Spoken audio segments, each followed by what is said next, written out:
The laughter hits before I even see him. That sound I used to love now cuts straight through me. TU letter 1EA5 and walks in like he owns the room. 3 friends trail behind him, loud, careless, familiar. He spots me and grins like I'm a joke. See, told you she'd still be here. My hands tighten around the edge of the table. The waiter hesitates, sensing something wrong. TU letter 1EA5, N, drops into the seat across from me. His jacket smells like smoke and cheap whiskey. You didn't start without me, did you? He smirks. I shake my head, forcing a smile that feels foreign. He waves at his friends to sit down. They drag chairs from nearby tables, scraping the floor. People turn to stare, whispers float like dust. I thought this was just us, I say softly. TU letter 1EA5 and laughs, loud enough for the whole room. Anniversary or not, Thursdays are for the guys. He gestures toward me with a mocking flourish. She loves paying for good wine, right, honey? My stomach twists as his friends snicker. He leans close, voice low and cruel. Maybe skip the bread. That dress is fighting for its life. The words land harder than any slap. I stare at my plate, pretending to adjust my napkin. Inside, something fragile begins to splinter. 4 years of excuses whisper in my head. He's just tired, he's stressed, he didn't mean it. Every excuse builds a wall that keeps me small. I look at the gift box by my side. Inside is the watch he once admired. I thought it would make him happy. Now it feels ridiculous, almost childish.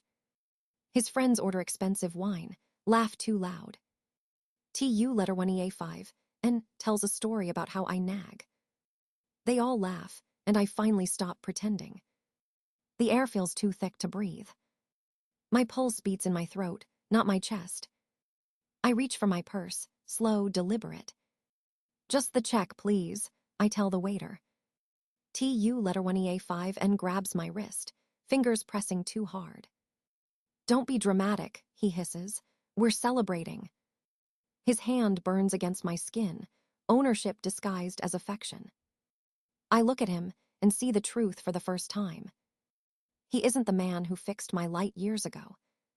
He isn't the one who listened when I cried. That man never existed. This one thrives on control, on making me smaller. I pull my hand free. My voice comes steadier than I expect. I have to go, work emergency. He glares, whispers, sit down, you'll regret this. Maybe I will, but not tonight. Paolo appears with my coat, silent but kind. I slip it on, straighten my shoulders. The mirror by the door catches my reflection. For the first time in years, I meet my own eyes. There's fear, yes, but something else too. A spark that looks a lot like freedom. TU letter 1EA5, NS laughter follows me out the door. It fades behind the glass as I step into the night. The city air bites cold, but it feels clean. I walk without looking back. The gift stays on the table, unopened. He never deserved it anyway. And maybe, just maybe, I finally understand that. The apartment feels too quiet when I return. I drop my purse on the table and stare at the dark.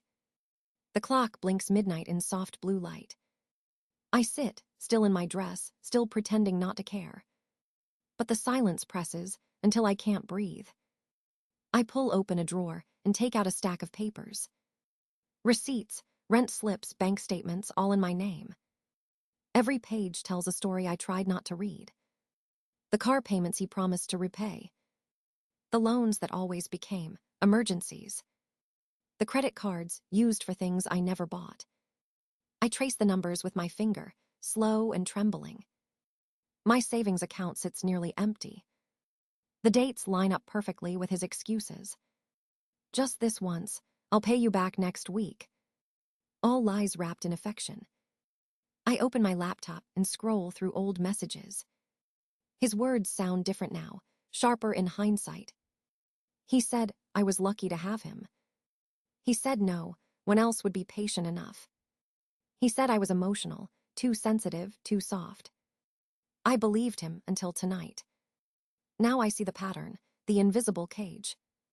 It wasn't love, it was training.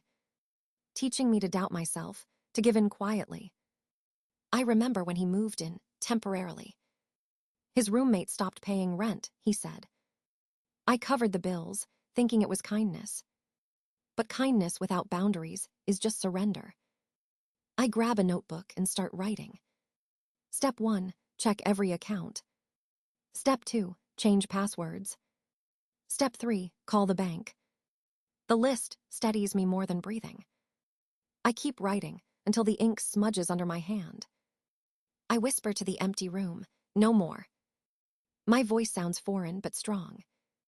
A sound that could grow into something real. I make tea with shaking hands. The steam curls up, warm against my face. I remember how he mocked this ritual. Why waste time with fancy tea, he said. Because it's mine, I think now. Every small thing I choose for myself matters. The computer screen glows with my balance sheet. Years of effort, gone to feed his comfort. But the numbers don't scare me anymore. They tell the truth, and truth is power. I open a new folder and label it evidence. Screenshots, emails, transaction records. Piece by piece, I rebuild what he tried to erase. Outside, dawn starts to stain the sky pale gray. I haven't slept, but I feel awake for the first time. The city stirs, cars hum in the distance. I whisper again, softer now, no more chaos. The words settle deep in my chest, steady and sure. This isn't the end of something broken. It's the beginning of something clean. The calculator clicks as I total the debts. I circle the number and draw a line beneath it. The cost of loving him was high, but the price of staying would have been higher. I close the notebook and breathe. Outside the window, the light grows stronger. And so do I. Morning comes before I realize I never slept. The kettle whistles, and the world feels new. I pour tea and open my laptop again. This time, I don't hesitate. The first email goes to the bank. I request a full record of every transfer. Then I log into his car loan account. The password still works. I print the payment history, every month in my name. The total makes my stomach twist, but I keep going. The next task is harder, my credit report. I scroll through it line by line. There are accounts I never opened. Applications I never signed. My hands shake, but I take screenshots of everything. I rename each file carefully, precise, deliberate. Proof 1, Proof 2, Proof 3. I am building a map out of this mess. The phone buzzes, Mai's name on the screen. She's been waiting for this moment for years. Are you ready? She asks softly. More than ever, I say. She arrives with her laptop and coffee. We work in silence for a while. She highlights statements. I call customer service lines. One by one, I take back every password. Streaming accounts, shopping apps, banking logins. Each time I hit change, something inside me loosens. It feels like unlocking invisible chains. When I finally reach the car loan company, I hesitate. Then I press call. A woman named Sandra answers, calm and kind. I explain that I've made payments for 3 years. But my name isn't on the loan. There's a pause, then a sigh on the other end. I've seen this before, she says gently. She stops the pending payment immediately. I thank her, voice steady, heart racing. Mai squeezes my hand without a word. Next, we open his cloud account. He once gave me access to help with job files. Now I see folders with my name on them. Copies of my ID, my bank info, my signature. I download everything, store it safely, delete his access. The clock ticks past noon. My apartment is covered in papers and purpose. TU letter 1EA5, an S name, still fills my phone with unread messages. Each one more desperate than the last. I don't open them. I just keep sorting, organizing, reclaiming. Mai reads another line on my screen. He used your card for gaming equipment, she says. I nod. Add it to the report. We file a fraud claim. Attach proof, submit it. It feels like breathing after drowning. By evening, bags of his things sit by the door. Designer jackets, shoes, gadgets, paid with my effort. Donation center, my asks. Yes, I whisper. Someone else can use them now. In one of the boxes, I find my mother's photo frame. It feels like finding myself again. The sunlight hits the silver edge, soft and warm. My stands beside me, quiet, proud. This is what taking back your life looks like, she says. And for the first time in years, I believe her. The knock on the door comes just after sunset. I already know it's him, before I look through the peephole. TU letter 1EA5N stands there, hair messy, eyes red, voice raw. You changed the locks, he demands. Yes, I say simply. You don't live here anymore. He laughs, but it's hollow, cracked around the edges. Don't do this, Lan. We can fix it. There's nothing to fix, I reply, calm and even. His hand slams against the doorframe, rattling it. I paid for half this place. I hold up a paper, already taped beside the door. Your name isn't on the lease. It never was. He stares, mouth open, searching for something to say. The silence between us stretches tight as wire. Then comes the anger. You think you're better than me now. No, I say quietly. I just finally know my worth. His voice rises, filling the hallway. You're ruining my life. My car payment bounced. The car I've been paying for, I answer. His face twists, and for the first time I see fear. He steps closer, lowering his tone. You won't last without me. Watch me, I whisper. He flinches as if struck. The old me would have apologized, reached out, soothed him. That version of me is gone. A neighbor's door opens slightly down the hall. TU, letter 1EA5, and notices, and lowers his voice again. You're making a scene, he hisses. I shake my head. No, you already did. He tries one more time, softening his tone. I loved you, Lan. I just messed up a little. You loved control, I answer. You loved power. He reaches for my arm, but I step back. Don't touch me. He freezes, unsure what to do with the space between us. You can't just throw me away, he says, almost pleading. I didn't throw you away. You left the moment you stopped respecting me. He looks past me into the apartment. The emptiness inside must look unfamiliar to him. No more of his clutter, no trace of his chaos. It's mine now, and he knows it.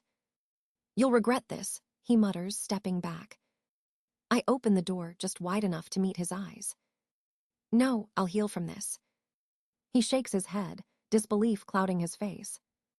I close the door slowly, the latch clicking firm and final. On the other side, I hear him curse, then footsteps fading. I breathe out, long and steady. My hands tremble, but it's from relief, not fear. I text he came, I handled it. Her reply comes quick, proud of you. I sink to the floor, back against the door. The silence hums like peace instead of emptiness. I think of all the times I stayed quiet to keep him calm. Now quiet means safety, not submission. I whisper to the room, it's over. And for once, the words stay true. Days pass before I realize how light the air feels. The phone still buzzes, but I don't answer anymore. Each message from TU letter 1EA5 N sounds smaller, more desperate. I block the number after the 20th apology. The silence that follows feels like a gift. I wake early, make coffee, open the curtains wide. Light spills into rooms that finally belong to me. My visits with her laptop and a bright smile. We're finishing the last report today, she says. Together, we finalize the fraud claim. I upload screenshots, bank records, every proof I saved. The folder feels like armor made of truth. A notification pings, case submitted successfully. I exhale, the breath I've held for years. The next email surprises me, a promotion at work. My supervisor writes, Your focus and integrity stand out. I stare at the screen until tears blur the words. For the first time, success doesn't feel like survival. It feels earned. At lunch, I sit outside with coworkers. No one asks about TU letter 1EA5N. No one whispers. They talk about weekend plans, recipes, small joys.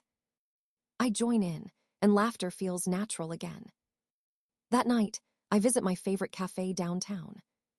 The barista smiles, remembering my usual order. "We haven't seen you in a while," she says. "I'm back now," I reply and mean it. She hands me the coffee, adds, "This one's on us." Simple kindness feels strange, but real. Later, at home, I sort through old photos. I delete the ones that hurt to look at. I keep the ones where I'm alone and happy. The woman in those pictures is returning, slowly. An email from the loan company arrives next morning. They've reversed the last payment and flagged the account. Relief spreads through me like sunlight. TU letter 1EA5, NS messages shift from anger to pity. He says he's lost, that he can't find a place to stay. I forward one message to his parents and block the rest. I'm not his rescue anymore. At work, I start mentoring a new intern. She reminds me of myself, nervous, eager, unsure. When she makes a mistake, I speak gently. Not because I'm weak, but because I know the power of kindness. Evenings fill with quiet routines. Cooking, reading, music played softly. Each act feels sacred, a small declaration of peace. Mai brings a potted plant as a housewarming gift. "New roots," she says with a wink. We laugh, water it together, place it by the window. I start writing again, lists, thoughts, small plans. Each word is proof I'm building something better. The bank account grows, slow but steady. No hidden withdrawals, no unexplained debts. Just me, earning, saving, living. One night, I light a candle and whisper a thank you. Not to him, but to myself, for staying, for surviving, for leaving. Outside, the city hums quietly. I sip my tea and smile at the reflection in the window. This piece is mine, and I intend to keep it. 6 months later, the sun wakes me before the alarm. Golden light spills across my bare wooden floor. No heavy curtains, no shadows left behind. The apartment hums with quiet life. My cat, Hope, stretches on the windowsill, lazy and content. He blinks at me, as if reminding me we made it. The kettle sings softly from the kitchen. I pour tea and check the mail on my desk. A new bank statement, clean and balanced. Every dollar accounted for, every cent truly mine. It feels like breathing fresh air after years underwater. Beside it lies a travel brochure, glossy and bright. Pictures of the sea, cliffs, wild open skis. I've already booked the ticket, Oregon in spring. A small promise to myself that kept growing. The phone buzzes, a message from Mai. "Dinner tonight, Denise is bringing dessert." I smile, typing back, wouldn't miss it. Thursday dinners have become our ritual. Laughter, food, stories that don't hurt anymore. We talk about books, movies, new beginnings. No one mentions the past, unless it's to marvel how far we've come. At work, the promotion still feels new. My team trusts me now. My opinions carry weight. I lead meetings without my voice shaking. Colleagues ask for advice instead of overlooking me. Every small victory feels monumental. I keep a small list on my desk titled, "What I Want." The first line reads, "Peace that lasts." The second, "Freedom without guilt." The third, "Love that doesn't hurt." Sometimes I look at it and realize I already have the first two. The rest will come when it's meant to. In the evenings, I tend to my balcony garden. Tiny tomato plants reach toward the sunlight. Their leaves smell of earth and hope. I water them gently, whispering small encouragements. Growth takes time, but it's happening. Inside, the walls hold photos of friends, family, and laughter.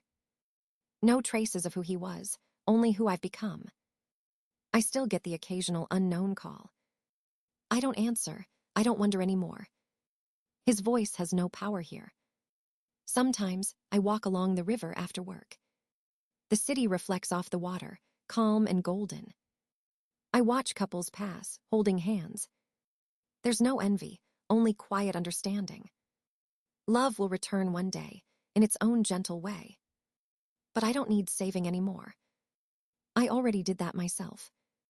Before bed, I open the window wide. The air smells like rain and beginnings. Hope jumps onto my lap, purring softly. I stroke his fur and whisper, "We're home." The word feels solid, safe, real. Outside, the night stretches endless and kind.